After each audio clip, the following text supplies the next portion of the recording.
یہاں سے فوجیں چلیں گی، سیاہ علم برآمد ہوں گے اور کوئی طاقت انہیں روک نہ سکے گی، ان کا منہ پھیر نہ سکے گی، یہاں تک کہ وہ ایلیا حضور کے زمانے میں یروشلم کا نام تھا، یہاں تک کہ ایلیا میں جا کر نصب ہو جائے۔ گویا کہ یہ جو ہمارے ہاتھ سے نکلا ہے قبضے سے، پہلے بھی عربوں کے ہاتھوں سے نکلا تھا بیت المقدس، یروشلم، عرب واپس نہیں لے سکے تھے، کرد خون صلاح الدین ایوبی اس نے واپس لیا، عربوں میں دم نہیں رہا تھا، عیاشیوں کی وجہ سے کھوکھلے ہو چکے تھے۔ میں تجھ کو بتاتا ہوں تقدیر امم کیا ہے، شمشیر و ثنا اول، طاؤس و رباب آخر۔ یہی وجہ ہے کہ تقریباً 20 صدی کے بعد ان کی حکومت ختم۔ آشمارا حق بود در خون بارت برزمی بر زوال ملک مستعصم امیر المومنین۔ یہ ہوا کہ نہیں ہوا؟ جبکہ آئے ہیں تاتاری ہورڈز، اور جنہوں نے کہ آخری خلیفہ بنو عباس اسے محل میں سے نکالا، ایک کھال کے اندر لپیٹ کر اور اپنے گھوڑوں کے سوؤں تلے کچل دیا۔ عرب معزول کر دیے گئے تھے، لیکن اب دوبارہ عربوں کو جب سہارا ملا ہے، لیکن اب بھی انہوں نے کہیں اسلام قائم نہیں کیا۔ کوئی روس کا غلام رہا، کوئی امریکہ کا غلام رہا، کسی نے اس کا ساتھ دیا، کسی نے اس کا ساتھ دیا۔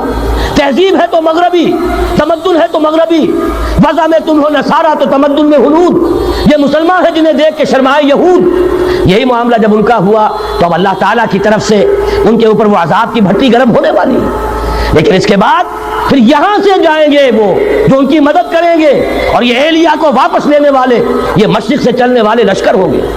یہ اسی علاقے میں جب انقلاب آ جائے گا، یہ علاقہ خراسان اور پاکستان، جب یہاں نظام خلافت قائم ہوگا، یہاں سے اسلام کی توسیع ہوگی، اور یہاں سے جانب مشرق ہند اور جانب مغرب یہ جو یہودیوں کا سیلاب آ رہا ہے، ان دونوں کا مقابلہ کرنے کے لیے انشاءاللہ العزیز، ورنہ یہ حسابتان جو ہے ایک حدیث میں جمع کرنے کی کوئی اور حکمت ہو نہیں سکتی، ورنہ تو ہندوستان پہ کئی لشکر آئے ہیں، لیکن یہ کہ در حقیقت اسی وقت جبکہ عالم عرب میں وہ بھٹی دہکے گی، اسی وقت یہاں انقلاب آ چکا ہوگا۔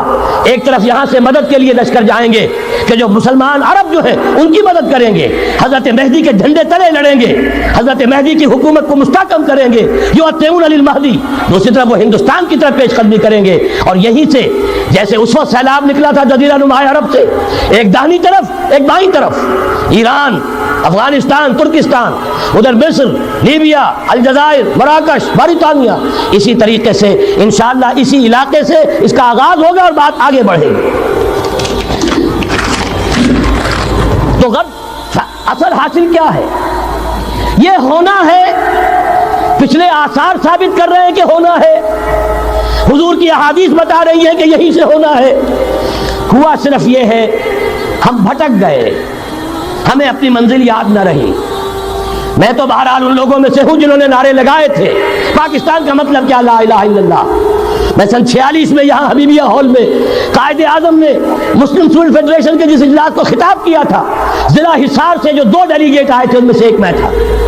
میں نے بہرحال اس تحریک میں بھی حصہ لیا ہے، ایک ننھے کارکن کی حیثیت سے لیا ہے، پھر حالات کو بدلتے اپنے آنکھوں سے دیکھا ہے، ہم کہاں سے کہاں جا پہنچے ہیں۔ ضرورت صرف اس بات کی ہے کہ آج ہمارا حال یہ ہے، ہماری قیادت، ہماری سیاست ان لوگوں کے ہاتھ میں ہے کہ وہ فریب خوردہ شاہی کے پلاہوں کرگسوں میں اسے کیا خبر کہ کیا ہے، تب وہ تابع جاویدانہ۔